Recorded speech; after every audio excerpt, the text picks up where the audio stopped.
Vamos subir Pastor Zé Barbosa Júnior, diretamente de Campina Grande, é isso, Zé? Isso! Por enquanto, Campina Grande. Vamos lá. Estamos aqui. Diretamente da Paraíba, onde hoje foi preso o influenciador Ítalo Santos, que ganhou aí os noticiários por conta das denúncias feitas por outro youtuber, o Felca, que mostrou como ele aí, né, fazia vídeos, conteúdos no seu canal usando crianças e sexualizando crianças, né, explorando menores. Só que essa denúncia aí já tinha saído na revista Fórum em dezembro do ano passado, quando o Zé Barbosa trouxe aí, né, a informação de que o Ítalo já era investigado por isso, né, Zé? Ele é famoso aí na Paraíba, né? Quer dizer, famoso nas redes no Brasil inteiro, porque ele tem 17 milhões só no Instagram, mas aí especialmente você já acompanhava aí, né, essa questão do Ítalo? É verdade, Dri. Bom dia, Dri, bom dia, boa tarde. Bom dia, Dri, bom dia, Felipe. Bom dia a todo mundo. É isso, o Ítalo é um ídolo aqui na Paraíba, é tratado dessa forma, né? Tanto que até subiu uma matéria ainda agora na Fórum.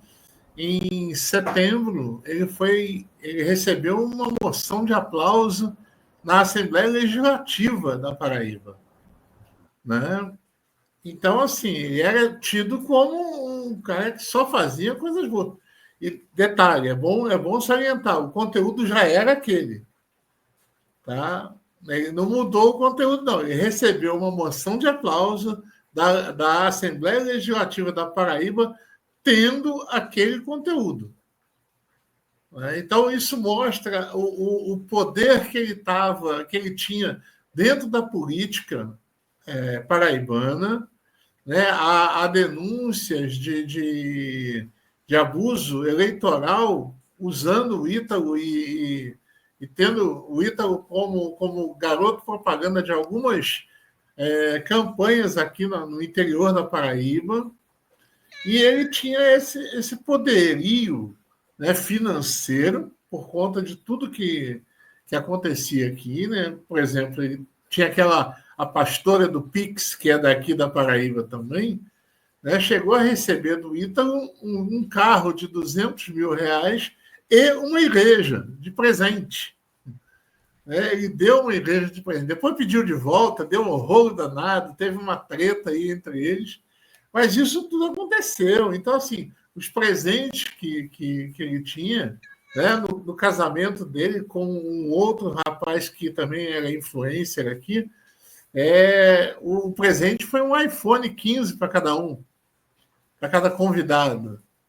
Então, era esse nível de ostentação que resvalava para as famílias, e é o que eu disse, hoje disse no café, da Fórum, e estou dizendo aqui de novo, que tem que pesquisar, tem que investigar. Aí sim tem que ter um pastor investigando, ou outros investigadores, né? Porque o que acontece tem muita gente, deve ter muita gente envolvida nisso. Não é possível que ele tenha feito tudo e tenha atingido todo esse poder sozinho.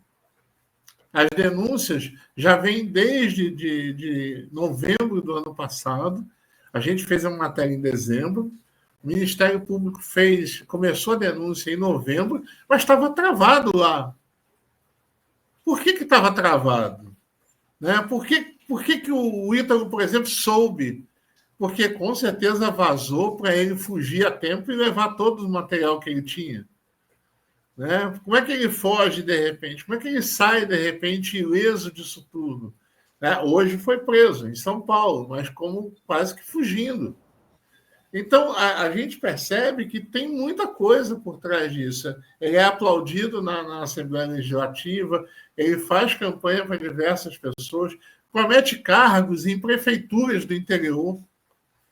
Então, tem muita coisa nessa história do Ítalo que precisa ser investigada. Por exemplo, como é que ele consegue a guarda dessas crianças?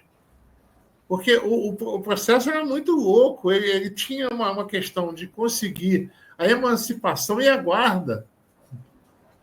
de muitas dessas adolescentes. Como é que se consegue isso? Quem está na fila para uma adoção, para uma coisa desse tipo, sabe como é difícil conseguir a guarda. E ele conseguia, do nada. Pagando, né? Dinheiro, né? Exato. Dava um iPhone, né, para as pessoas. Dava iPhone para a família, dava carro, dava casa, dava um monte de coisas. Mas e a justiça nisso tudo? Quem é que concede essas autorizações? Porque isso não é só a família, isso tem que passar por um juizado, isso tem que passar por alguma coisa desse tipo. Então, o que eu falo, se investigar, e eu temo, eu vou dizer uma coisa aqui, eu temo pela vida dele, né? Ontem mesmo já estava rolando um vídeo, eu vou repetir o que eu falei aqui no café, de um suposto líder do PCC dizendo: o Ítalo, se chegar na cadeia, morre, porque ele é Jack. Jack é uma linguagem deles para estuprador, né? Porque é um correlato aí do Jack estripador que virou o estuprador. Então ele é conhecido como Jackão, e o cara fala, é um Jackão e ele vai morrer aqui sem entrar em qualquer cadeia. E aí eu fico pensando, a quem interessa a morte do Ítalo? Porque, assim, ele com certeza, se por acaso ele tem a culpa, lógico, nisso tudo, mas se ele abrir a boca e dizer quem está envolvido na história, cai muita gente. Ele não está sozinho nisso. Eu queria passar para o Felipe. Tem um sinal. Fala, Adri. Não, eu ia te fazer uma pergunta, assim, porque tanto tempo o cara postando esse tipo de conteúdo com menores, sexualizando, adultizando, né, que é até a expressão usada pelo Felca, as meninas em situação ali totalmente, né, crianças, e tanto tempo, como que as plataformas agora, você acha que vai avançar finalmente essa discussão, porque a responsabilidade, quem teria que ter barrado isso? Seriam as plataformas. Ela já tem defensores da plataforma querendo barrar, né, essa regulamentação. Então, a gente vai ter que ir devagar com o Andor, porque eles já estão se movimentando.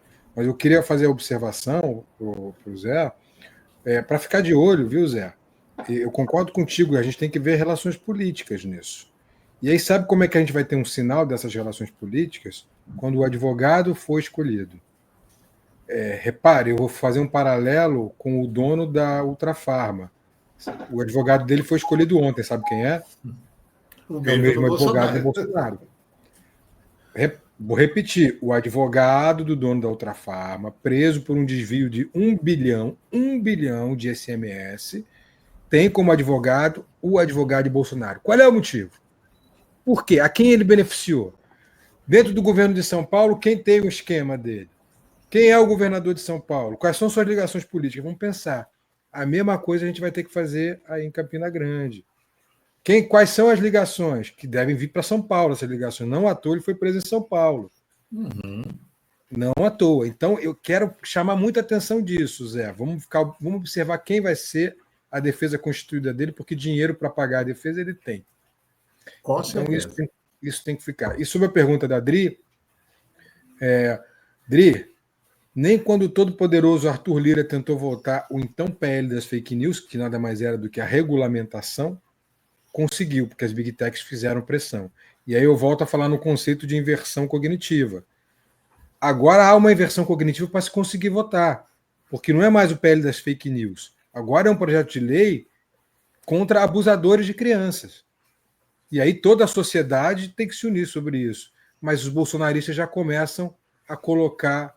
aqui nas redes sociais que eu pesquiso, eles fazem memes dizendo assim: não se importa de colocar a criança nua em exposição, não se importa com sexualização de criança em banheiro público, discutir de dinheiro. Vai se importar agora porque tem um influenciador?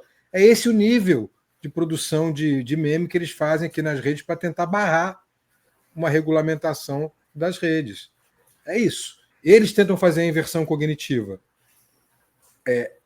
Os setores progressistas já conseguiram fazer essa inversão cognitiva substituindo fake news por adultização.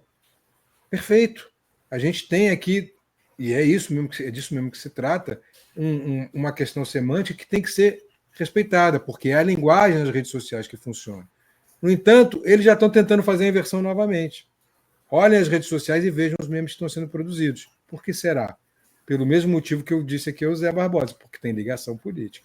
Primeiro vão proteger as Big Techs, e depois o próprio acusado, que quando tiver o advogado revelado, a gente vai saber muita coisa sobre a quem interessa ou não, que ele vá para a prisão e seja morto, como o pastor Zé Barbosa falou. Deixa eu trazer aqui os comentários da galera aqui. A Luciana Zero diz: meu cunhado americano está aqui no Brasil para fazer tratamento odontológico, porque em Nova York é impossível pagar. Mais barato pagar passagem para cá. Olha aí, tá vendo? Aqui tem SUS, né, Luciana? A Maria Rita Guedes está dizendo: só ontem eu vi o vídeo do Felca e queria vomitar. Desperta vários gatilhos, né? Horrível ver aquelas cenas, né, Maria Rita? Muito obrigada. A Eliane diz: com certeza, muita gente poderosa por trás. E o Décio Amadil diz: tudo que é criminoso tem bolsonarista envolvido, milícia, roubo, golpe, pedofilia, e isso só aparece porque estamos numa democracia. Exatamente. E eu queria trazer outro tema aqui, que eu queria ouvir o Zé Barbosa sobre, que é essa investigação do Malafaia.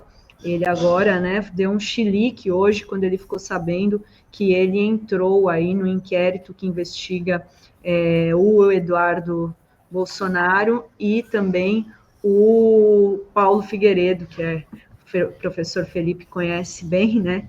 Ele foi incluído nesse inquérito e aberto em maio, que apura ações contra autoridades, contra o Supremo Tribunal Federal, contra agentes públicos e a busca por sanções internacionais contra o Brasil. E, segundo o relator do caso, o ministro Alexandre de Moraes, essas ações buscam atrapalhar o andamento do processo no qual Jair Bolsonaro é réu por tentativa de golpe de Estado. E tem motivos, né? Ele que agora foi o que convocou o último ato, chamou o Moraes de criminoso, né, Zé? Mas o que você achou dele entrar, de virar alvo aí da Polícia Federal nesse inquérito? Apesar de ser tudo que ele queria, né, o Malafaia está há anos provocando isso e querendo ser investigado, querendo ser processado, querendo ser preso, para colar o discurso de perseguição religiosa. E aí entra muito o que o Felipe estava falando dessa inversão cognitiva, né? Ele provoca uma perseguição, ele provoca uma prisão, ele provoca alguma coisa para, quando perseguido, jogar a conversa. Ele inverte o jogo e fala: estou sendo perseguido. Mas quem é que perseguia o Alexandre de Moraes? Quem é que falava do Alexandre de Moraes em todo o vídeo com tons raivosos, cometendo crimes? Porque o Malafaia, sim, cometeu vários crimes aí, chamando o Alexandre de Moraes de criminoso. Então, ele atribui crimes e atribuir crime a alguém é crime. Atribuir crimes a alguém que não tem aquele crime é um crime. Então, o Malafaia é um criminoso. Né? O Malafaia está fazendo isso. E é interessante, porque nesse chilique dele, ele tem umas coisas, Dri, que eu acho bem interessantes, né? Tipo, que país é esse que a notícia vaza antes dele saber? Eu não vi esse chilique do Malafaia quando vazou o áudio do Lula, né? Quando vazou o áudio da Dilma. Eu não vi chiliques do Malafaia quando vazou as coisas que o Moro deixava vazar, né? Propositalmente para ferrar o Lula e essa coisa toda. E tem um outro detalhe que eu acho interessante, quem fala da venezuelização, né? Esse papo antigo da extrema-direita. E eu brinco dizendo: agora a gente corre um outro risco. Como já tem sido noticiado e a gente tem visto que agora o neopentecostalismo está crescendo absurdamente na Venezuela, agora a gente corre um risco da brasileirização da Venezuela. Né? Agora é o contrário. A Venezuela está se transformando num evangelistão, como eles querem fazer aqui. Mas o Malafaia é isso. O Malafaia tem... É bom a gente dizer, e eu acabei de subir um texto agora na revista Fórum, né? Falando que o Malafaia é o pastor de calcinha e peruca nos bastidores de Brasília. Entendeu? O Malafaia é esse cara que está lá querendo, quando as luzes... Ele é o cara da negociata, da prostituição do evangelho. Ele está lá para prostituir o evangelho, vendendo igrejas, vendendo votos, vendendo os apoios. Malafaia é esse cara. Né? Então, é um cara, como a gente vê, não sabe falar num tom amoroso, e é muito engraçado que ele sai do eu vou botar para quebrar, Deus abençoe o povo desse país. Né? Na mesma frase. Ele emenda tudo de uma forma que a gente fica olhando assim, mas ele está, na verdade, o Malafaia, ele faz isso tudo, eu acho que ao mesmo tempo que ele celebra, porque ele consegue agora emplacar o discurso de perseguição religiosa, mas ele sabe que esse discurso já não está pegando tanto. Não para ele. Como eu falo, eu rodo muito aqui, converso muito até com gente conservadora que não é bolsonarista, e essa galera abomina o Malafaia. Essa galera já está... E o Malafaia perdeu o rumo, o Malafaia se afastou. Gente da Assembleia de Deus falando, o Malafaia perdeu a fé. Né? O Malafaia hoje só pensa em política, o que para eles é algo ruim. Né? E perdeu essa coisa pastoral. Né? Então, o Malafaia não tem mais hoje essa visão pastoral. Ele é um político. Ele é um empresário da fé no meio político. Então, esse discurso da perseguição pode ser que não pegue tanto para o Malafaia. Talvez pegasse por um Macedo. Você vê que o Macedo ele é muito esperto, ele fica muito quieto na dele. É verdade. Macedo é muito esperto, Macedo não aparece nessas coisas. Ele tem um partido dele, ele tem quem faça isso por ele, e ele deixa o cara fazer. Ele não se torna vidraça. Então, se vão bater no Macedo, ele fala, estão perseguindo a religião, porque eu estou quieto. Já o Malafaia, não. Então, aí também, Felipe, é a chance da gente tentar inverter o discurso agora contra o Malafaia. Falar, não, ele não está sendo perseguido pela fé, não tem nada a ver com fé. Essa é a minha defesa, Zé. É por aí que a gente tem que trabalhar. Essa é a minha defesa. Inverter. Eu estou trabalhando com esse conceito de inversão cognitiva. Eu estou no meio agora de um congresso, exatamente aqui. Eu abandonei o congresso para vir aqui na Fórum. Eu sou coordenador do grupo de teorias do jornalismo. E o grupo está rolando agora, apresentei um trabalho de manhã, discutimos de manhã, e vários dos trabalhos falaram dessa inversão cognitiva. Um deles sobre o PL do estupro, que eu já mencionei aqui no começo do programa, com o corte que eu fiz para a Adri. Com o Malafaia é um mestre em fazer isso, como você disse. Ele pega um assunto e aí ele consegue fazer a sua inversão cognitiva. E agora o que está acontecendo é que ele está provando desse remédio, porque perdeu o rumo, perdeu o tom. Né? E o que você está fazendo aqui, ao denunciá-lo e ao falar sobre essas estratégias, é também uma inversão cognitiva. É porque a gente trabalha com o simbólico, não trabalha com o racional. Alguém falou aqui na live, nos comentários, que mas nós temos os argumentos deles são fake news, falaciosos. Não interessa. Não interessa. Eles trabalham com as fake news como se fossem verdade. Porque o caso de repetir isso aqui, quanto mais espalhafatosa e absurda for a narrativa, melhor. Porque vai gerar mais algoritmo, mais like, mais repercussão. Agora, quando leva uma inversão cognitiva, como foi a pele do estupro, aí eles sentem. Eu vejo isso aqui nas redes. Sentem. E acho que o Malafaia vai começar a sentir. Só falta, para concluir, Zé, colocar nele um rótulo. Falta colocar um apelido. É o que está faltando. Tipo, foi pele do estupro. Qual vai ser o apelido que a gente vai dar ao Malafaia? É o Malacheia? Tudo bem, ainda não é. O Malacheia é um bom nome, mas vai pegar alguma coisa.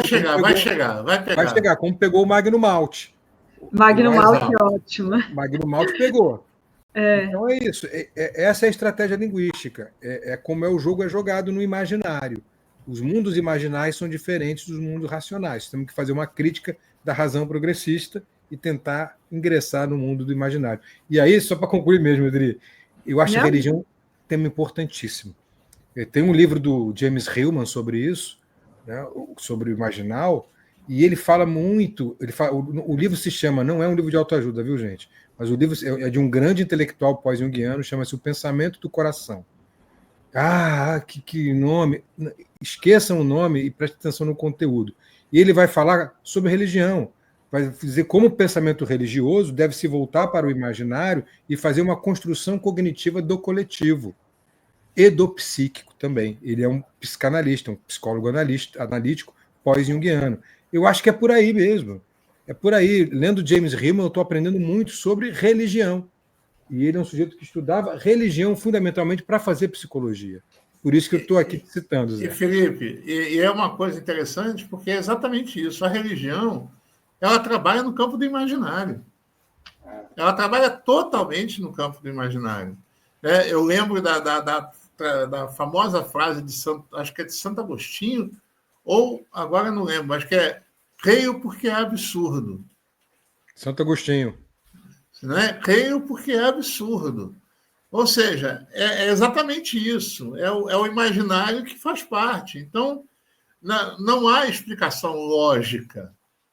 Né? Há a explicação do sentir, da fé, da coisa. E se a gente conseguir trazer esse sentido para um outro campo, né? Para olhar o Malafaia e fazer esse cara é um abusador da fé, esse cara é um explorador da fé, porque aí você também entra no campo do sentimento, você entra no campo do imaginário da outra pessoa. Né? E acho que é por aí que a gente consegue. Então, é essa disputa que a gente está, dessa inversão cognitiva. Acho, concordo plenamente contigo, Felipe. Estavam falando de apelido, o Sóstenes já tem um, né? O Bebê Reborn. O Bebê Reborn. Bebê Reborn do Malafaia, né? Zé. Quer dizer, então, que o Malafaia não tem esse poder todo, como a gente vê no Apocalipse dos Trópicos, né? O novo filme da Costa. Eu até brinco com o tema deveria ser Apocalipse, mas não tropo, né? Nem tanto. Né? Apocalipse, mas não tropo, porque assim, né, não é isso tudo. Inclusive dentro das próprias Assembleias de Deus.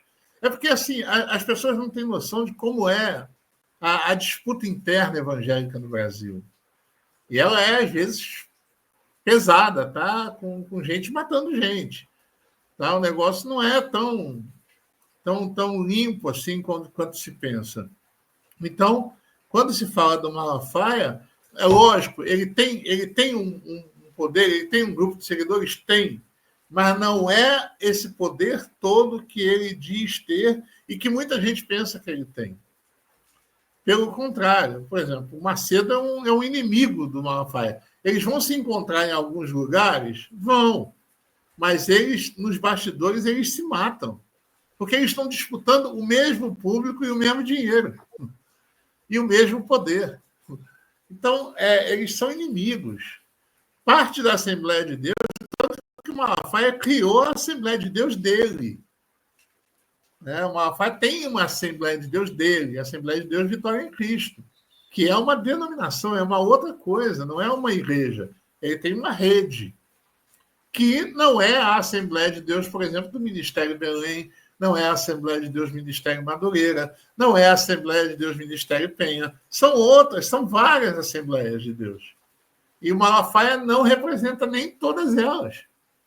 Então, é bom a gente entender como funciona o universo evangélico, porque se fosse isso, a gente teria, sei lá, segundo o Malafaia, o Bolsonaro teria 100% dos votos evangélicos. E ele teve lá os seus 70%, que é bom lembrar que no Lula 2, na segunda eleição do Lula, o Lula teve 70% dos votos evangélicos. Ou seja, o Lula teve a mesma proporção que o Bolsonaro teve agora. Por isso que eu sempre digo, há um montante aí que eu digo entre 30% a 40% em disputa. Esse pessoal migra. esse pessoal está flutuando e a gente pode disputar. É onde entra toda essa carga de discurso, dessa inversão cognitiva, disso tudo que a gente pode trabalhar para trazer esse povo para essa flutuação para o lado de cá. Dá para trazer. Vamos falar muito ainda sobre essa inversão cognitiva, Zé. Vamos trabalhar isso. Vamos sim. Vamos sim. É isso. Então, acho que a gente tem que trabalhar nisso. Tem como fazer. E o Malafaia sabe disso. O Malafaia está desesperado. Vou repetir isso. Ele está desesperado. Porque se o bolsonarismo cair de vez, ele não tem para onde correr. Os outros, você vê, o Macedo está quieto, porque se vê que o negócio vai para o lado do Lula mesmo, o partido dele vai para o lado do Lula. Ele não tem assim, não tem vergonha nenhuma disso. Entendeu? Agora, o Malafaia foi longe demais. O Malafaia puxou tanta corda que ele não tem mais como voltar. Porque o Malafaia era essa figura que ele estava sempre com quem estava no poder. Ele teve com Lula, ele teve com Temer, ele teve com Bolsonaro, ele teve com Fernando Henrique, ele teve com todo mundo que passou pelo poder. Agora, ele tensionou demais com Bolsonaro, e ele não tem mais como voltar. Então, ele sabe que Bolsonaro caindo, e vai cair, ele cai também. E aí ele cai porque ele não tem mais de onde tirar dinheiro, ele está falindo, a empresa dele está em recuperação judicial, né? E ele está, talvez agora, ele vai tentar emplacar o discurso de perseguição religiosa para dizer manda Pix, como os bolsonaristas fazem, mas eu acho que ele está aí na decadência. E eu acho que daqui a uns 5, 10 anos, o Malafaia vai ser uma página virada dessa história. Ô Zé, aproveitando aqui, eu queria trazer uma outra notícia que foi destaque dessa semana e queria também ouvir o Felipe, que é na linha do Bannon, né, de chocar, que foi um vídeo postado pelo secretário de Estado dos Estados Unidos pregando o fim do voto feminino. Eu vi que você escreveu sobre isso também, que é assim, gente, é algo, conto da Aya, né? Conto de Aya, aquela série, que é algo inimaginável, né? Eu achei que esse tipo de coisa não voltaria nunca mais, né, Zé? E você viu o pastor que ele colocou falando? O pastor que ele colocou para falar foi o pastor que a gente denunciou aqui na Fórum também, que viria no encontro para a consciência cristã aqui em Campina Grande no ano passado. A gente fez um barulho danado, eu gravei um vídeo que só aqui na Paraíba o vídeo circulou em mais de 150 mil vezes, né, fazendo essa denúncia. E é bom destacar que ele só não veio porque a liderança do evento cancelou a vinda dele, mas não foi pelo conteúdo, não. Foi porque, segundo a liderança do evento, temia pela segurança dele. Ou seja, eles concordam com tudo aquilo que o cara fala. Né? Eles concordam com tudo aquilo que o Douglas Wilson, que é esse pastor que o secretário da Defesa dos Estados Unidos postou lá dizendo isso. O Douglas Wilson defende, mas é um cara que defende a escravidão, é um cara que defende as mulheres não votar, e esse cara foi convidado para um dos maiores eventos evangélicos do Brasil ano passado. Então, a gente não está muito longe dessa coisa, não. Isso é um projeto, e acho que o Felipe sabe muito mais do que eu nesse sentido, é um projeto que é mundial. Ele não é uma coisa que está acontecendo só no Brasil, ele é uma tentativa exatamente de tomar essa narrativa, de inverter a lógica no mundo todo, e a partir do absurdo. Né? A partir dessa lógica do absurdo. Quanto mais absurdo, melhor. Porque faz a discussão, traz o problema. E aí tem um detalhe. A gente fala muito de neopentecostal, mas eu sempre falo aqui, não são só os neopentecostais. A base sólida do bolsonarismo no Brasil era batista e presbiteriano. O ministro terrivelmente evangélico é um pastor presbiteriano. A igreja presbiteriana do Brasil proíbe as mulheres de pregar. E isso não foi uma coisa antiga, não. Isso foi decidido ano passado. Entendeu? Ano passado, bateram o martelo que mulher não prega na igreja presbiteriana do Brasil. Então, olha a que ponto a gente... Então, a gente não está muito longe disso que o secretário dos Estados Unidos, de Defesa dos Estados Unidos, postou. É assim, a mulher não pode falar, a mulher não pode... daqui a pouco a mulher não pode votar. Por que ela está votando? Ela tem que ser submissa. O homem representa o lar. O homem representa a casa. É esse o argumento. Então, a gente está realmente numa situação bem delicada e que a gente não pode achar que isso é palhaçada, não. Às vezes a gente fica, isso é cortina de fumaça, isso é cortina de fumaça. Eles estão ganhando eleições por causa do que a gente chama de cortina de fumaça. É bom a gente ficar atento a isso. Um comentário. Vou comentar o que o Zé disse, provocado por ele. Só queria me corrigir aqui, porque eu troquei quando eu falei do Barroso mais cedo, Dri, que eu disse que ele era liberal, conservador nos costumes. É o contrário. Ele é liberal nos costumes e conservador na economia. Tá? Então, só se for fazer corte, tem que trocar isso. Eu errei ali. Acho que talvez não valha. Mas deixa eu fazer esse comentário. Estão me alertando aqui pelo WhatsApp que eu troquei as bolas ali. É verdade. Troquei as bolas. O Zé, agora sim é uma reflexão sobre o que você falou da estratégia mundial para a gente tentar entender como é que trabalha a extrema-direita. Dri, vê se faz sentido para você. A extrema-direita mundial trabalha no esquema toca o berrante, vem o gado. O tema é sempre monocorde, é sempre monotemático. Então, o tema pedofilia, por exemplo, é apresentado nos Estados Unidos e repercute pelo mundo todo. Como é que começa nos Estados Unidos? Começa com o escândalo Pizzagate, onde a Hillary Clinton é acusada de participar do esquema de pedofilia nos fundos de uma pizzaria de Washington. E aí se faz uma pesquisa e verifica-se que mais da metade dos republicanos compram esse discurso e acreditam nesse absurdo. Porque a lógica do Steve Bannon, como você disse, é quanto mais absurdo, melhor, porque movimenta os algoritmos. Mas tem que ser mundial. Então, quando se fala em proibir o voto de mulher, pode parecer absurdo, mas vai movimentar os algoritmos e daqui a pouco você vai ouvir esse discurso no Brasil, na Argentina, na Hungria, nos diversos países onde a extrema-direita tem seus representantes. No Chega, em Portugal, no Vox, na Espanha. São sempre os mesmos temas. Banheiro unissex, que foi um tema que movimentou a campanha como se fosse problema do governo federal, né, e não um problema de municípios. Foi mundial também, se falou disso na Argentina, se falou disso na Hungria, se falou na eleição recente no Chega. Vitimismo. O André Ventura, autorrepresentante do Chega em Portugal, da extrema-direita, na véspera da eleição, estava num comício, Zé, que estava sendo transmitido por todas as redes de TV, passou mal. Passou mal.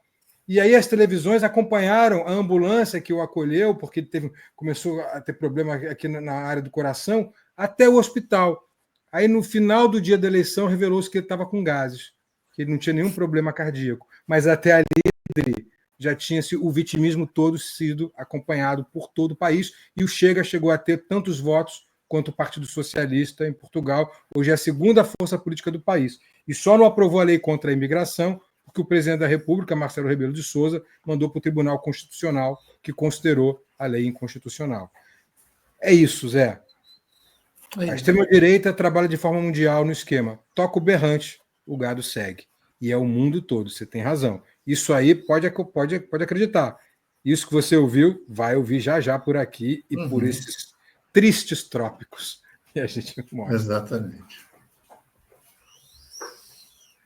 E assim, uma mensagem que no filme, apesar das críticas desse poder todo do Malafaia, ela traz aí uma ideia de que isso está crescendo e vai ter aí o que a gente pode esperar para a próxima eleição, né, 2026. Zé, no mundo evangélico? Eu acho que já começa a mudar, né? A gente viu na última pesquisa Atlas que o crescimento de Lula entre os evangélicos, apesar de ainda continuar um número baixo, mas o crescimento foi o maior, proporcionalmente falando, entre todas as categorias. Lula teve um crescimento de quase 10% entre evangélicos de aprovação. Né? E por quê? Acho que aí entra assim, políticas públicas, porque isso atinge o evangélico de periferia, que é a maioria. Isso começa a mudar a realidade. E, como eu falei, o discurso já está cansando. O discurso do Malafaia já está cansativo. Eu tenho visto muito, mas muito pastor da Assembleia cansando no Malafaia. Eu converso com gente e falo assim, eu gostava do Malafaia, mas hoje não gosto mais, não. É muito comum ouvir isso. Gente que está cansando disso. Por quê? Porque está vendo que o cara está batendo numa coisa que... Por quê? A pessoa sente que está melhorando a vida para ela. O filho tem lá o meia, como é que é? Pé de meia. A família tem Minha Casa Minha Vida, tem Bolsa Família, tem tudo acontecendo, e o Malafaia continua dizendo que esse governo não quer nada, que não quer, só prejudica o povo, mas ele está vendo o contrário. Então, isso começa a bater e começa a ter naquilo que a gente... Por exemplo, no período do Lula, no Lula 1, 2 e da Dilma, foi o período que a igreja evangélica mais cresceu no Brasil. Por quê? Cresce o poder aquisitivo, cresce o salário, cresce tudo, cresce o dízimo. As igrejas ganham mais.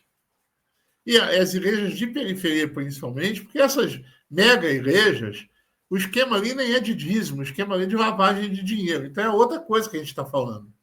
Mas essas igrejas menores, onde um dízimo faz diferença, onde um dízimo de R$100 faz diferença no caixa da igreja, essa pessoa começa a olhar e fala, opa, melhorou. A coisa está melhor aqui. Então, isso tudo tem que ser visto, isso tudo está refletindo, isso tudo está começando a acontecer. Então, eu creio que a gente vai ter uma surpresa quanto a isso.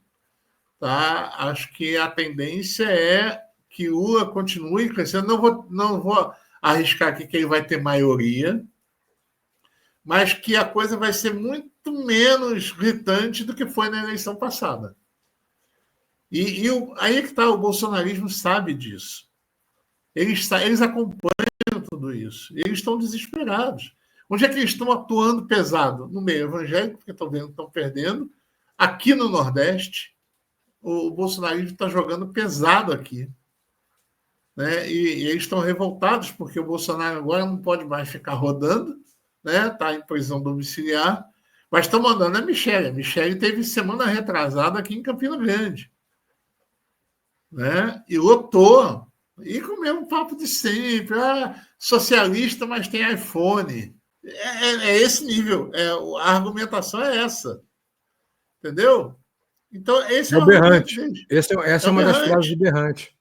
Essa é uma das frases berrantes. E a Michelle usou isso aqui. São socialistas, mas usam iPhone. Uau! Sabe? Isso foi jogar. Então, é isso. Então, mas eu acho que a coisa está mudando. A minha percepção é que a coisa está mudando. Legal. A gente tem, olha só, virou todo mundo dando sugestão aqui para o apelido, né? Malacraia, mala cheia, Malafede, tem tudo quanto é apelido aqui no nosso chat. Já a gente já sobe aqui o Ricardo Berzoini, aqui nos nossos estúdios. Deixa eu só ler esses 2 superchats para o Zé, antes de liberar o Zé. Ele diz, pastor Zé, fiz parte de uma denominação dita evangélica onde entregava garrafinhas de água dizendo que era do dilúvio. E a Débora Bianchini diz, o ministro de extrema-direita do STF, André Mendonça, crê que os evangélicos estão por cima das leis e não podem ser investigados. Loucura, não vale a Constituição, né? Vale outro. Deixa eu só contar uma historinha antes do Berzaini entrar. Esse negócio das garrafinhas. Em 2006, eu estava organizando uma excursão e um cara marcou comigo para negociar o ônibus em frente ao Templo Maior da Universal do Reino de Deus, lá no Rio de Janeiro, né? Que era na antiga suburbana, o Templo Maior, gigantesco aquele negócio. E eu fui para lá encontrar com ele. Quando eu cheguei, ele me ligou dizendo: olha, eu vou atrasar 1h30. Não dava tempo de eu voltar para Tijuca. Eu falei: tá bom, estou por aqui, vou entrar para ver como é que é isso aqui. Eu nunca tinha ido naquele templo gigantesco, né? Entrei, comecei a rodar lá dentro, fui assistir metade do culto, não consegui ficar. O que eu vi foi pavoroso. Mas eu comecei a rodar e comecei a andar lá dentro. E eu fui para um andar que eu vi que não tinha ninguém. E quando eu fui andando assim, eu cheguei na porta de um dos banheiros e estavam assim, centenas dessas garrafinhas na porta do banheiro para encher de água. E já estava o nomezinho, Água do Rio Jordão. Sabe? É porque naquela época o celular não era smartphone, não tinha foto, não dava para tirar foto. Mas o negócio foi bizarro, cara. Eram centenas de garrafinhas na porta do banheiro, já com o nome Água do Rio Jordão. Em suma, então, pastor, isso. Água do Rio Jordão, no Rio de Janeiro é água do Rio Guandu. Exatamente, Água do Rio Guandu, que em hebraico é Jordão. Ai, meu Deus. Olha só quem acredita, hein? Obrigada, Zé. Obrigada, viu? Até a próxima. Até a próxima, gente. Valeu. Beijo, tchau.